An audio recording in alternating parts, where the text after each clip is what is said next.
नमस्कार, डेली 24 भारत देख रहे हैं आप। मैं हूं आपके साथ साहिल धुलिया। बुलेटिन की शुरुआत करते हैं। उत्तर प्रदेश में खाद को लेकर किसी भी तरह की गड़बड़ी अब सीधे कानून के कटघरे में होगी। मुख्यमंत्री योगी आदित्यनाथ ने साफ और दो टूक शब्दों में यह संदेश दे दिया है कि मिलावटी नकली खाद बेचने वालों या खाद की कालाबाजारी करने वालों के लिए अब कोई रियायत नहीं होगी। ऐसे लोगों के खिलाफ राष्ट्रीय सुरक्षा अधिनियम NSA जैसे कठोर कार्रवाई की जाएगी। मुख्यमंत्री ने यह भी स्पष्ट कर दिया कि अन्नदाता किसान को खाद के लिए भटकना पड़ता है तो इसकी पूरी जिम्मेदारी तय की जाएगी और दोषी चाहे किसी भी पद या स्तर का हो, कार्रवाई से नहीं बच सकेगा। उधर अंबेडकर नगर के अकबरपुर से घटना सामने आई है। यहां पर दबंगों ने कानून व्यवस्था की धज्जियां उड़ा दी हैं। बिना राजस्व टीम की मौजूदगी के टाडा रोड पर विवादित जमीन पर दबंगों ने बुलडोजर दौड़ा दिया और देखते ही देखते मकान को मलबे में तब्दील कर दिया। सबसे चौंकाने वाली बात यह रही कि यह पूरी कार्रवाई दिन दहाड़े हुई। हालांकि मामले में एक व्यक्ति को गिरफ्तार किया गया है और जेसीबी को सीज कर थाने ले जाया गया है।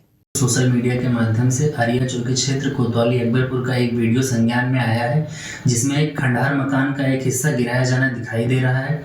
इस संबंध में अवगत कराना है कि अपर उप जिलाधिकारी अकबरपुर के 9/12/2025 के आदेश के क्रम में राजस्व और पुलिस की संयुक्त टीम अरिया में मौके पर बेदखली के लिए गई थी, जिसमें जेसीबी द्वारा खंडहर मकान का एक हिस्सा गिराया गया। नायब तहसीलदार अकबरपुर द्वारा मौके पर पहुंचकर मौखिक रूप से यह बताया गया कि जेसीबी ने दूसरे गाटा संख्या में स्थित मकान का एक हिस्सा गिरा दिया है। पुलिस द्वारा त्वरित कार्रवाई करते हुए जेसीबी को पुलिस अभिरक्षा में ले लिया गया। अन्य तथ्यों की गहनता से जांच की जा रही है। अग्रिम विधिक कार्रवाई की जा रही है। सोशल मीडिया तो वहीं आपको बता दें कि अंबेडकर नगर में दबंगों का ये कहर देखने को मिला था। दिन दहाड़े बुलडोजर से मकान गिरा दिया गया था और राजस्व टीम के बिना ही इस बुलडोजर को चलाया गया था। अब आगे बढ़ते हैं, बात करेंगे अमेठी की। तो अमेठी के जगदीशपुर कोतवाली क्षेत्र से एक गंभीर मामला सामने आया है। बता दें कि निर्माणाधीन अंत्योष्टि स्थल के केयर टेकर की निर्मम हत्या से क्षेत्र में हड़कंप मच गया। हत्या की सूचना के बाद पहुंची पुलिस ने केयर टेकर के शव को कब्जे में लेकर विधिक कार्रवाई शुरू की। वहीं घटना की जानकारी मिलने पर पहुंची ASP व CO और फॉरेंसिक टीम ने मामले की जांच पड़ताल शुरू कर दी है। बताया जा रहा है कि युवक के सिर पर ठोस चीज से हमला कर मौत के घाट उतारा गया था।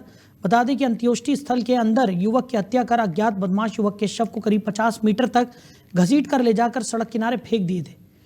पुलिस चौकीदार और एक अन्य व्यक्ति को भी हिरासत में लेकर जांच पड़ताल की जा रही है, पूछताछ की जा रही है और मामले में जल्द से जल्द कार्रवाई का आश्वासन भी दिया गया है। वहीं अमेठी जिले से बड़ी खबर सामने आई है। यहां पर एक लड़के ने कमाल कर दिया। बताया जा रहा है कि अमेठी के रहने वाले प्रशांत वीर की बोली IPL 2026 के ऑक्शन में 14 करोड़ 20 लाख रुपए में लगी है, जो कि चेन्नई सुपर किंग्स ने लगाई है।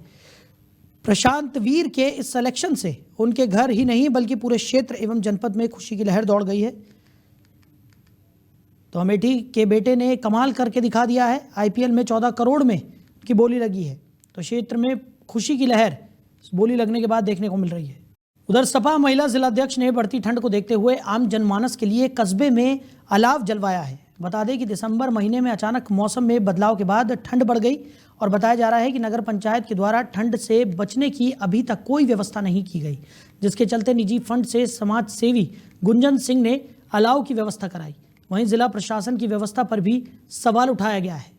देखिए, जिस हिसाब से ठंडक ने दस्तक दे दिया है तो इसको रहते हुए अभी देखा जाए तो प्रशासन जो है पूरा कुंभकर्ण की नींद सोया हुआ है और अभी तक चाहिए तो टाउन एरिया को चाहिए कि टाउन एरिया वाले इसका संज्ञान ले, लेकिन अभी तक किसी ने भी संज्ञान नहीं लिया है।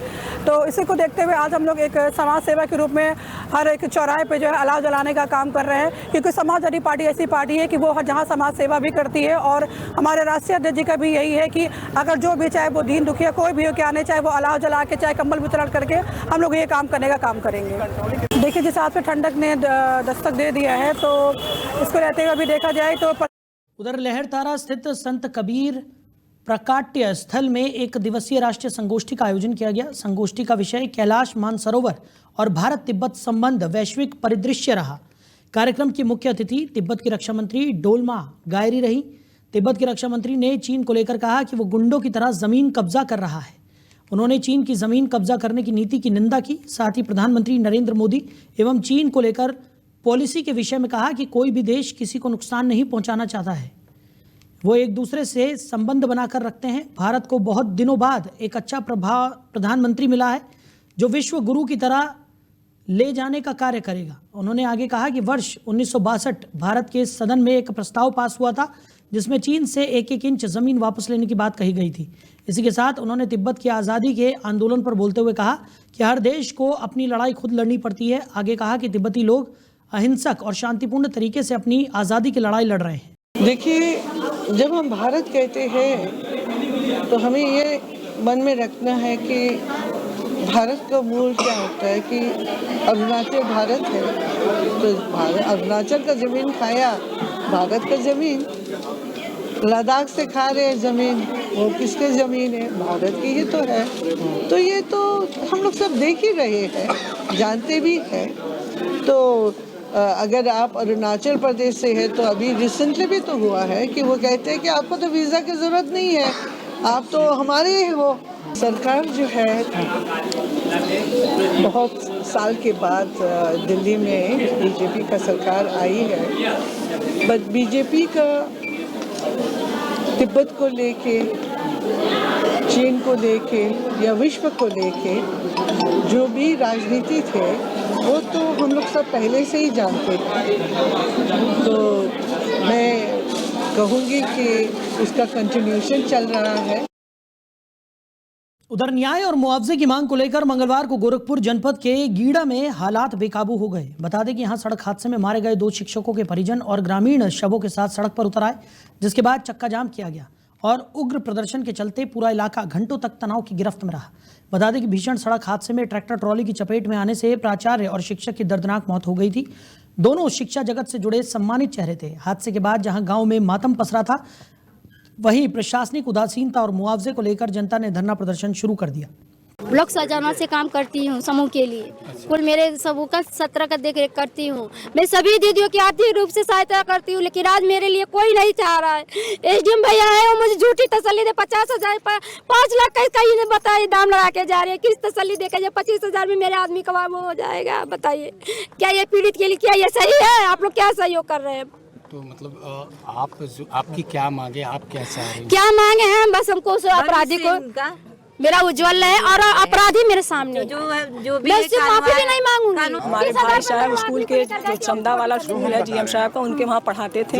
हमारे 4 बच्चे उनके हैं, हमें उन्हें सहयोग चाहिए। हमारी 2 बेटियां हैं, बड़ी हो चुकी हैं, उसको शादी के लिए कम से कम जो वो बोले हैं संसद सभा के वो हमें 15 लाख उसका चाहिए। और उसके बाद हमारे दोनों बेटों को कुछ नौकरी के लिए सरकारी सुविधा चाहिए। सरकार से हमारी मांगे हैं आप लोग? हमारी यही मांगे हैं। ये सर कल ये लोग गोरखपुर जा रहे थे किसी कागज के लिए, रास्ते में एक अनियंत्रित ट्रक टाली ठोकर मार दिया, जिससे 2 लोगों की मौके पे ही मौत हो गई। उसको लेकर के उनके परिवार के लोग और समाज के लोग, दोनों लोगों के बच्चे अभी छोटे छोटे हैं और एक जो गौतम जी मरे हैं उनकी बच्ची हैं तो छोटी छोटी हैं। दोनों लोग प्राइवेट स्कूल में टीचिंग का काम करते थे। उन लोगों की आर्थिक व्यवस्था बहुत कमज़ोर है।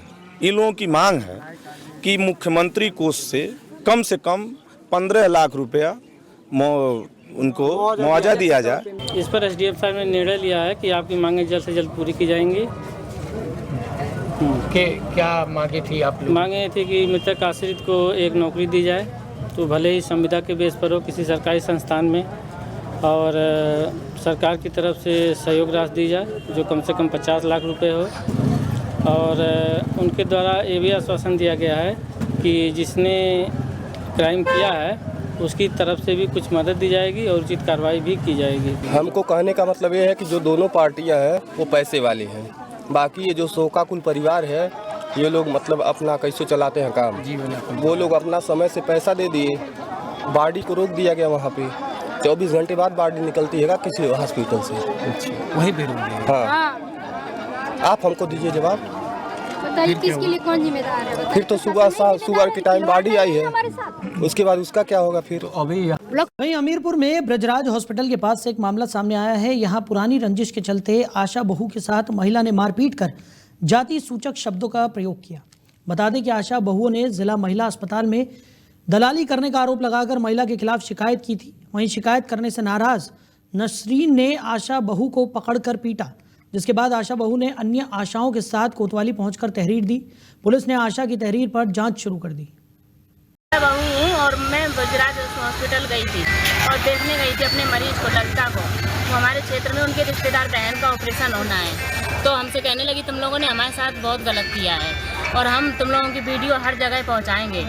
और नसरीम नाम वो महिला अस्पताल में दलाली करती थी, तो हम लोगों ने उसके खिलाफ मान लो किया है। तो अब हमें अस्पताल से निकलने लगे तो वीडियो बना रही थी हमारा, हमने कहा खूब बना लीजिए। फिर मैंने कहा वीडियो ऐसे मोबाइल छुड़ाया तो मुझे मारने लगी मैंने, और मार के मेरा मोबाइल तोड़ दिया। चमरिया मरिया कर रही थी कि तुम चमार हो, क्या कर पाओगी। कुटिया उटिया गाली देने लगी वहीं रोड में और मुझे मारा है रोड में। बहू हूँ और मैं गुजरात हॉस्पिटल गई थी और देखने गई थी अपने मरीज को, ललिता। वहीं झांसी के नवाबाद थाना क्षेत्र से मारपीट का मामला सामने आया है। यहां इलाइट चौराहे पर दो गुटों में मारपीट का वीडियो सोशल मीडिया पर वायरल हो रहा है, जिसमें युवकों के बीच लात घूंसे चलते हुए दिखाई दे रहे हैं, जिसका वीडियो मौके पर मौजूद लोगों ने बनाकर सोशल मीडिया पर पोस्ट कर दिया। बताया जा रहा है कि सभी युवक नशे की हालत में थे। वहीं पुलिस ने दोनों पक्षों को हिरासत में लिया है। उधर झांसी के प्रेमनगर थाना क्षेत्र से गंभीर घटना सामने आई है। यहां नवभारत ब्रांड फैक्ट्री में भीषण आग लग गई। सूचना मिलते ही इलाके में अफरा तफरी फैल गई, जिसके बाद फायर ब्रिगेड को बुलाया गया। करीब 1 घंटे की मशक्कत के बाद आग बुझी। बताया जा रहा है कि आग शॉर्ट सर्किट से लगी। वहीं आग लगने से लाखों के नुकसान का अनुमान लगाया जा रहा है। तो झांसी से ये घटना सामने आई है। नवभारत ब्रांड फैक्ट्री में ये भीषण आग लग गई। बताया जा रहा है कि शॉर्ट सर्किट की वजह से ये आग लगी है, ऐसा अंदेशा जताया जा रहा है। और झांसी से ये भीषण आग लगने की घटना सामने आई है। तो नवभारत ब्रांड फैक्ट्री में ये भीषण आग लगी है। शॉर्ट सर्किट से आग लगने की आशंका यहाँ पर व्यक्त की जा रही है। वहीं कानपुर के रसूलाबाद से एक मामला सामने आया। यहाँ बीच सड़क पर महिला के साथ बेरहमी से मारपीट की गई। वहीं आरोपियों ने महिला को बाल पकड़कर सड़क पर घसीटा, जिस बीच मारपीट के दौरान पीड़िता के कपड़े फट गए। बताया जा रहा है कि घटना के वक्त मौके पर मौजूद लोग तमाशबीन बने रहे। वहीं मारपीट का वीडियो सोशल मीडिया पर वायरल हो रहा है, जिसके चलते वीडियो वायरल देख मामले पर पुलिस ने संज्ञान ले लिया है। तो कानपुर में महिला को बाल से पकड़कर घसीटने का ये वीडियो वायरल हुआ है। मारपीट के दौरान पीड़िता के कपड़े तक फट गए। तो मामले का वीडियो वायरल होने के बाद पुलिस ने इस घटना का संज्ञान लिया है। पुलिस हरकत में आई है, लगातार मामले की छानबीन की जा रही है। और कानपुर में महिला को बाल पकड़कर घसीटा गया। कृपया आप सबको सादर अवगत कराना है कि दिनांक 11/12/25 को ग्राम उसरी में एक लड़की के अपहरण से संबंधित अभियोग पंजीकृत हुआ, जिसमें रिंकू पर लड़की को ले जाने का आरोप लगाया गया। इसी बात को लेकर के लड़की के परिवारीजन राम नरेश आदि द्वारा लड़के रिंकू की मां सीता को उलाहना देते हुए उनसे मारपीट की गई। इसी दौरान उसी गांव की महिला द्वारा रिंकू की मां सीता का बचाव किया गया, जो महिला आपको वीडियो में दिखाई पड़ रही है। इस महिला को राम नरेश आदि ने वहां पर मारा पीटा, जिससे संबंधित एक अभियोग सुसंगत धाराओं में थाना रसूलाबाद में पंजीकृत किया गया है और राम नरेश पुलिस हिरासत में है। अन्य अभियुक्तों की गिरफ्तारी का प्रयास किया जा रहा है। उधर कल्याणपुर आवास विकास 3 कम्युनिटी सेंटर के पास सोमवार को करोड़ों की 4.25 बीघे जमीन पर आवास विकास परिषद ने बुलडोजर चलवाया। भारी पुलिस बल की मौजूदगी में अतिक्रमण हटाया गया, जिसके चलते 73 अवैध मकानों को ध्वस्त कर दिया गया। बता दें कि 5 दिन पहले भी केडीए की टीम ने खाली करने की चेतावनी दी थी, जिसके बाद अतिक्रमण हटाने का काम शुरू किया गया था। तो कानपुर से यह अतिक्रमण हटाया गया है। बताया जा रहा है विकास प्राधिकरण ने यह बुलडोजर चलवाया है। 73 अवैध मकानों को ध्वस्त कर दिया गया। तो करोड़ों की जमीन को कब्जा मुक्त यहां पर कराया गया है। 73 अवैध मकानों को ध्वस्त कर यह अतिक्रमण को हटाया गया है और विकास प्राधिकरण ने यह बड़ी कार्रवाई करते हुए बुलडोजर चलवाया है। उधर कानपुर के गुजैनी का एक संगीन मामला सामने आया है। यहां पर पुलिस कांस्टेबल का पीड़ित से अभद्रता का वीडियो वायरल हो रहा है। वीडियो में दिख रहा है कि कांस्टेबल अरुण यादव ने पीड़ित का कॉलर पकड़कर दुकान के बाहर खींचा। बता दें कि 4 दिन पूर्व शॉप में घुसकर गुंडों ने पीड़ित को बेरहमी से पीटा था, जिसके बाद गुंडों पर कार्रवाई के बजाय कांस्टेबल पीड़ित पर ही बरस पड़ा। वहीं एफआईआर दर्ज होने के बाद जांच करने गए कांस्टेबल ने अभद्रता भी की। तो कांस्टेबल की अभद्रता का ये वीडियो वायरल हो गया है। कानपुर की यह घटना बताई जा रही है, जहां पर कांस्टेबल ने अभद्रता की और उस अभद्रता का वीडियो भी वायरल हो गया है। शॉप में घुसकर गुंडों ने बेरहमी से युवक को पीटा था। जब युवक कार्रवाई के लिए अपनी गुहार लेकर पहुंचा तो कार्रवाई के बजाय पीड़ित पर कांस्टेबल बरस पड़ा और उसके साथ अभद्र व्यवहार भी किया, जिसका वीडियो भी अब वायरल हो रहा है। वहीं मिर्जापुर के चुनार काशीराम आवास में पिछले 10 से 15 वर्षों से बिना आवंटन के रह रहे गरीब मजदूर वर्ग के लोगों ने जिलाधिकारी को ज्ञापन सौंपा। ज्ञापन देकर उन्होंने ये मांग की कि 14 दिसंबर को पुलिस दल बल के साथ उनके आवास को खाली कराया जा रहा है। इस परिस्थिति में वो अपने परिवार बच्चों के साथ अपना जीवन यापन नहीं कर पाएंगे। उन्होंने जिलाधिकारी से आवास में रहने हेतु अनुमति मांगी और ये मांग की कि उनके आवास को खाली न कराया जाए। उन्होंने बताया कि काशीराम आवास जिस भूमि पर बना है उसका विवाद चल रहा था। फिलहाल जिलाधिकारी के द्वारा उन्हें आश्वस्त किया गया है कि उनको कुछ समय अवश्य दिया जाए और आगे की कार्रवाई जांच के बाद ही की जाए। तो मिर्जापुर में आवास खाली कराने का ये मामला सामने आया है। गरीब वर्ग ने जिलाधिकारी को ज्ञापन सौंपा है। आवास खाली न कराने की मांग इस ज्ञापन में की गई है। तो गरीब वर्ग ने जिलाधिकारी को ये ज्ञापन सौंपा है। बताया जा रहा है कि उनका घर दल बल के साथ पुलिस खाली कराने जा रही है, जिसको लेकर उन्होंने ये ज्ञापन सौंपा। मिर्जापुर में आवास खाली कराने को लेकर ये पूरा मामला सामने आया है, जिसमें परिवार ने गुहार लगाई है कि पहले जांच पड़ताल हो और उसके बाद ही इस तरीके की कोई कार्रवाई को अमली जामा पहनाया जाए। उससे पहले उन्होंने ये ज्ञापन सौंपकर इस कार्रवाई को रोकने की मांग यहाँ पर की है। उन्होंने कहा है कि उन्हें कुछ समय यहाँ पर ज़रूर मिलना चाहिए। तो जिलाधिकारी के नाम पर यह ज्ञापन सौंपा गया है। मिर्जापुर की यह घटना बताई जा रही है। आश्वासन का विषय नहीं है, क्योंकि दो बातें हैं। एक बात तो यह है कि यह शिकायत आशय की आती है कि बिना आवंटन के कुछ लोग अनाधिकृत रूप से काशीराम आवास में काफी समय से रह रहे हैं। तो उसकी जांच अजीत डिप्टी कलेक्टर उनके द्वारा की जा रही है और वो इन लोगों का परीक्षण कर रहे हैं कि कौन कौन व्यक्ति है जो आवासों में आवासित है, किस आधार से कितनी अवधि से हैं। तो एक बार जांच रिपोर्ट फाइनल हो जाएगी तो उसकी हिसाब से जैसी जिसकी पात्रता होगी तो निर्णय लिया। इनका ये कहना है कि ये तो स्वीकार कर रहे हैं कि ये लोग अवैध हैं, लेकिन इनका ये कहना है कि सर्दी है इस समय, तो हम लोगों को मोहलत दी जाए। यहाँ पे कैसे कहाँ जाएंगे? एक समुचित समय तो सभी को दिया जाएगा। उसको अनाधिकृत अध्यासन को रिक्त कराए जाना तो एक आवश्यक है, लेकिन उनके लिए तो उतना समय दिया जाएगा कि वो अपनी व्यवस्था न्यूनतम जो पॉसिबल टाइम है उसमें वो करते हुए उसको। वहीं सहारनपुर के थाना बेहट में मंगलवार को घर से निकली महिला का शव कलसिया के पास पूर्वी यमुना नहर में मिला और महिला के पति ने बताया कि उसकी पत्नी सपना मंडी समिति के पास सीसीटीवी कैमरों में नंगे पांव जाते हुए दिखाई दे रही है। इसके बाद उसका कोई सुराग नहीं लगा। सुबह उसका शव नहर से बरामद हुआ। पुलिस ने शव को पोस्टमार्टम के लिए भेज दिया है और मामले की जाँच पड़ताल में जुट गई है। तो सहारनपुर से ये संदिग्ध मामला सामने आया है। नहर पर एक महिला का शव बरामद हुआ है और शव मिलने से इलाके में हड़कंप मच गया है। पुलिस ने शव को पोस्टमार्टम के लिए भेज दिया है। तो सहारनपुर से ये संदिग्ध मामला सामने आया। नहर में महिला का शव पड़ा हुआ मिला। तो पुलिस ने शव को पोस्टमार्टम के लिए भेज दिया और मामले की जांच पड़ताल में जुट गई है। सुबह करीब 11 बजे के आसपास थाना बेहट को सूचना मिलती है कि एक महिला का शव कलसिया नहर में मिला है। ये सूचना मिलते ही थाना बेहट पुलिस की टीम एवं फॉरेंसिक यूनिट मौके पर जाती है और शव को कब्जे में लेकर पोस्टमार्टम के लिए भेजा जाता है। शव की जो शिनाख्त है वो मोहल्ला माजरान निवासी एक महिला की है, जो कि 35 वर्ष उनकी उम्र है। इसमें अभी तक कोई तहरीर प्राप्त नहीं हुई है। पोस्टमार्टम के उपरांत जो भी परिजनों की तहरीर के आधार पर उसमें अग्रिम विधिक कार्रवाई सुनिश्चित की जाएगी।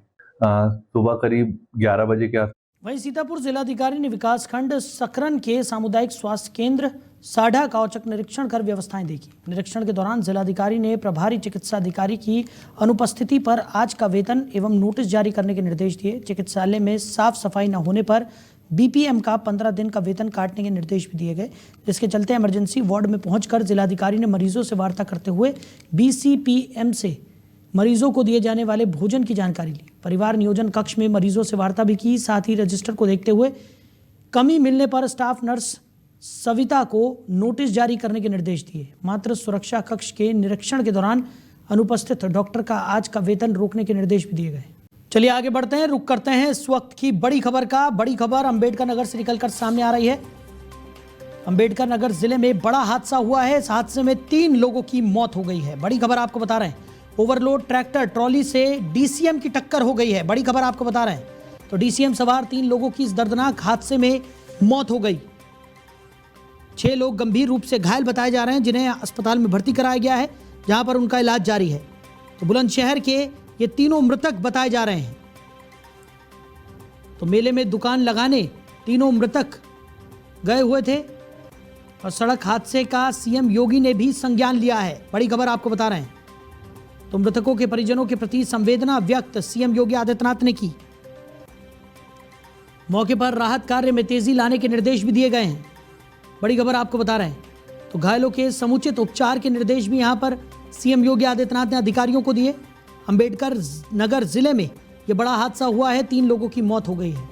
बताया जा रहा है कि ओवरलोड ट्रैक्टर ट्रॉली से डीसीएम की टक्कर हुई है और हादसे में 3 लोगों की दर्दनाक मौत हो गई, जो कि डीसीएम में सवार थे। तो 6 लोग गंभीर रूप से घायल इस हादसे में हुए हैं, जिनका इलाज जारी है। बुलंदशहर के ये तीनों मृतक बताए जा रहे हैं। मेले में दुकान लगाने ये तीनों मृतक गए हुए थे। चलिए आगे बढ़ते हैं, रुक करते हैं अगली बड़ी खबर का। गृह मंत्री अमित शाह से यूपी के नए नवनियुक्त प्रदेश अध्यक्ष ने मुलाकात की है। अमित शाह से नवनियुक्त यूपी बीजेपी अध्यक्ष ने मुलाकात की है। तो यूपी बीजेपी अध्यक्ष पंकज चौधरी ने गृह मंत्री अमित शाह से मुलाकात की। बड़ी खबर आपको बता रहे हैं, तो यूपी बीजेपी अध्यक्ष ने अमित शाह से ये मुलाकात की है। पंकज चौधरी गृह मंत्री अमित शाह से मुलाकात करने के लिए पहुंचे। नए नियुक्त उत्तर प्रदेश के बीजेपी अध्यक्ष है पंकज चौधरी। तो फिलहाल इस बुलेटिन में मेरे साथ इतना ही। आप बने रहिए। नमस्कार।